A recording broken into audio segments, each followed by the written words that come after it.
We'll go ahead and start right there. So there we go. 3, 2, and 1. Well, James, welcome back at Emirs Monday here at WSAU, WSAU.com. There we go. Do the wave. The lights come back on. Yeah, you were just telling me off air. You've been busy. You've got some stuff going on here in Kronenwetter the last 6 months. So, we're working the reevaluation right now. That's going to take place. Letters have gone out to our residents. We'll have folks on the ground looking at homes, etc. That's mandatory. If we don't do it, the state's coming in. If the state comes in, it's going to cost us about $50,000 more. And so we had to do it. Doesn't necessarily mean your tax is going up. It's just everybody gets reevaluated as we go along. We're going to do a great job in communicating out how does it work, how is it calculated, those types of things. We're going to do a landing page on our website for that as well. We're getting ready to work our budget. So we have given the trustees our budget calendar, so we're going through that right now and trying to stay on pace so we get everything kind of locked and ready to go there in November. Absolutely. And the reevaluation, the thing that you have to remember is, first off, you said it, it's mandatory. Once the property values, there's such a gap between the current assessed value and the sale value, you have to come in and do that. And then you also have to remember it's playing the percentages. Your percentage of the municipal budget may stay the same. It may go up a bit. It may go down a bit, but it doesn't automatically mean that more money is coming out of your pocket. Exactly. And I think overall, I think it'll be fair. We got a great relationship with the assessors. They're actually coming next week to meet us here in the office and, go around the community. They don't have to come in your home. If there is new construction, they will ask if there was inside the home, that kind of stuff, and we know about it. They might ask for that. You don't have to let them come in, etc. There is a process for that, but I think overall we have to do it. I mean, it's not something that we can get around. And the other thing that I believe I saw your release about it, or I saw another story that they will have identification, they will introduce themselves in a certain way. So always at the forefront, beware of scams and things like that, or beware of bad actors. That's something else that residents maybe should remember. And we sent a letter about kind of what the company and what they're going to be driving, etc. I've gotten a couple calls already. Confirming that, so we've talked to our residents about that and everything.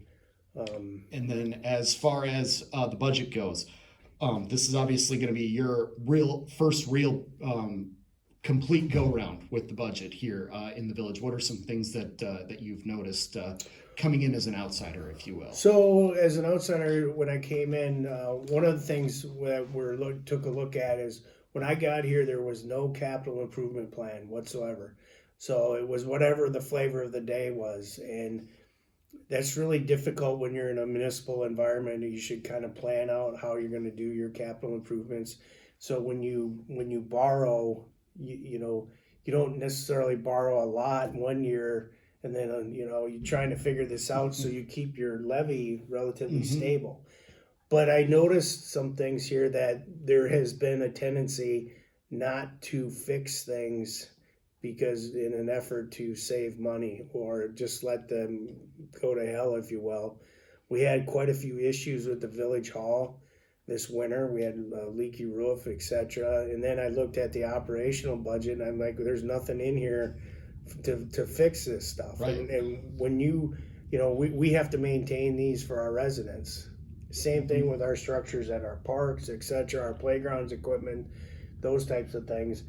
And we've got to have a better idea what needs to be replaced, when does it need to be replaced, and how do we pay for those things as we go along. It's just not always plow trucks, squad cars, fire trucks, etc. It is our structures as we get into this. And I think that's really been not looked at in the past. So between the finance director and all the directors, we've sat down and we formulated a plan going forward, and we've been going through the committees to kind of restack priorities, if you will, because we might think it's good, this should be done this way. They might have some other ideas, and we're going to try to get it as close as we can and to work through it. And then you got to come up with a funding plan. How do we pay for this? We are putting a new garage out back here that was just over $800,000. And the intent for that is it's going to be a dual use from putting in some squads, fire trucks, and our utilities, equipment, etc. But again, we're expanding as a village in terms of residents. We need some of these things going forward. So and again, and they have to be paid for. They have to be planned out very carefully and things like that. And if you don't have a capital improvements plan, or you don't have this already baked into the budget, that's kind of difficult to see where all the money's going, right? Yeah, and I think the biggest thing is, when you look at, it's just like your house. How much is my payment on this? What is my interest on this? And Right. how do I cover that? Can I pay it off early? There's so much here that is just like a household budget. I don't think people quite understand it, Right. You may want something, but you can't afford it too, as you get into it. So and I think we've done a good job with that. We've been very upfront with our board about our budget process, with our directors, etc. We'll have some budget workshops with our team. They are looking at putting some more money towards Bushka Park. There's been a fundraising effort for that. I think the playgrounds equipment essentially has been neglected for years and years and years. I mean, it's very sad, quite frankly, that they haven't put some money towards the playgrounds and consistently, So we've got some donations. I think we're over 16,000 right now in the donations. But we're going to have to put some levy money towards fixing the park. With the intent is make it better, but also make it ADA acceptable for the younger kids, and essentially kind of spruce up all the parks. But we can't do them all at one time. So Bushka is the first one that they're going after with that. And then as far as development goes in the village, I know you've run into some issues with Tax Increment Finance District 1, but you're trying to not let that hold you back as far as bringing in new business, new industry to the area. Yeah, so we have a potential distribution plant. We have a potential processing facility, both in TID 1, that's in Business District, etc. We're working through some state laws as it relates to I-39 and the length of truck for the distribution plant, because that's a really tight to get on from Rothschild, that ramp. Oh yeah. There's actually a state law how long a truck can be to use that ramp, and so we're trying to get beyond that. It's just like anything else. It's easy when you put a rule in government. It's easy to put it down. It's really hard to take it off. Exactly. So they're working through to take that off, and I think the biggest thing is the board understands that TID 1 is a problem for us, and we need to do what we can to get that fixed as soon as possible. We don't want that TID to impact the individual resident on their taxes, and if we don't get business in there, it will. So we got to get that cleaned up, and I don't think the board in the past ever addressed that. They really didn't understand the impact, and it was a bad place to put a TID in a 68% floodplain. I'm not sure what the reasoning was when that was done, but that just doesn't make any sense. You really hamstring yourself in trying to get business in there. You really do. Why would you want to put 2 feet of fill in, as a business? Just that cost alone is tremendous. So we're working that. We've had some other folks come to us about, even the old airfield. So that actually sold on auction, on federal auction, for $1.8 million. And they're looking at putting twin homes, zero entry homes for older residents, probably some higher end apartments out there. And then additionally another subdivision on Nick Avenue we've had some discussions with, that would be bigger lots, so that's at least an acre, and working those and trying to get some of that other area developed. We also talked, and we've got some letters in with the state asking for some help of punching East Nick Avenue out to J, so you can get out to 29 that way. We think that would be beneficial for further development, which I think is probably a little bit down the road eventually, So, I mean, I think the biggest thing though is when we've been dealing with these business leaders and developers is they feel that the attitude at Kronenwetter has changed. That is a positive, let's see what we can do. Let's try to do what's fair for everybody and really embrace this development to help our community. And we've been getting quite a few compliments on that. I'm very proud of that, in the past, it used to be all Kronenwetter wanted to do was say no. And that's not right. We need to work with these people to see what we can do. And especially for an area like Kronenwetter, where as it was described to me when I first moved here, this is an area where if you want to live in Wausau, work in a downtown area, be close to amenities, be close to entertainment, but then when you come home at night, you stretch out your legs. You don't have to worry about seeing your neighbor's house from your house. You can have your space to yourself. This is where you do it. Yeah, and I think that's a good point. And I also think that the board has been much more receptive to change.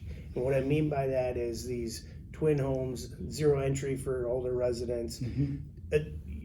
When you look at home sales, and younger generation is much different. When I grew up, you were focused on getting a job, getting a pension. You bought a house, you stayed in that house, paid off your house. The younger generation, they're more apt to rent.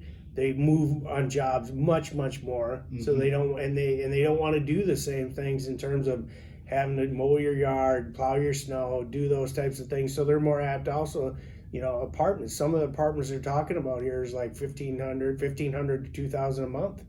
But they'll do that because they don't want the other aspects of home ownership. It's not the same with the generation anymore.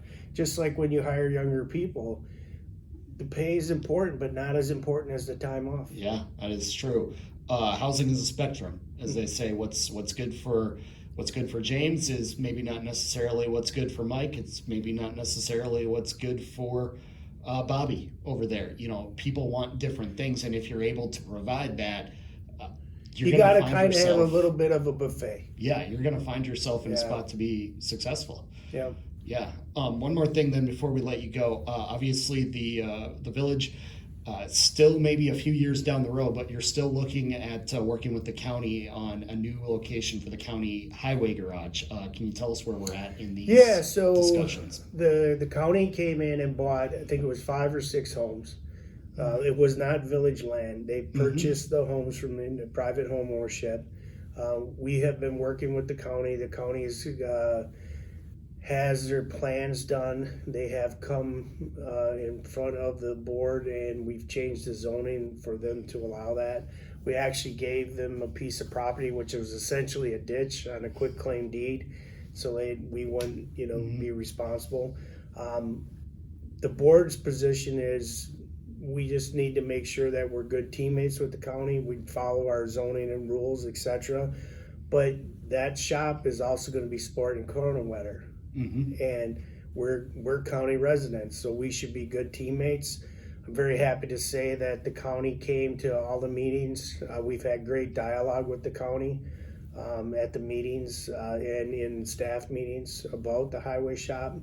It's a heck of a build for the county. I think it's above, it might be close to $50 million. I believe so, yes. That's a lot for and that tax bill is Kronenwetter's helping pay for that. No kidding. And so we should do everything in our power to make it successful. Right. They're going to have a brine plant there. They're going to have a wash bay there for their trucks, etc. So, this is not a little shop. This is pretty significant. And I think as we go through and there'll be issues that always come up. We work with the county on those issues. They've been very, very good to deal with. I hope their response will be we have been that same. I believe we have, but it's a big deal for the county, and we're part of it. So we should make sure we can do what we can to make it successful. And if you've seen the current one on West Street, I live right down the street from it. they've put it together and they've gotten a lot more life out of it than they maybe should have. It's Yeah, not and exactly pretty to look at, but And these things are expensive, and they're probably they'll last quite a long time. But we need to do what we can to make it right. Change is hard for some people. I always say, people complain about tax, but my taxes went up $50. They'll go down and blow $50 at the slot machine in the bar, no problem. No kidding. No kidding. Yeah, that's really easy. Or if you're somebody like me, yeah, I blew $35 betting on sports in Missouri. You'll do that without thinking. Yeah, so. But, exactly. Well, we always appreciate the time. All right. Administrator Davel. We'll look forward to chatting again in the future. Sounds good.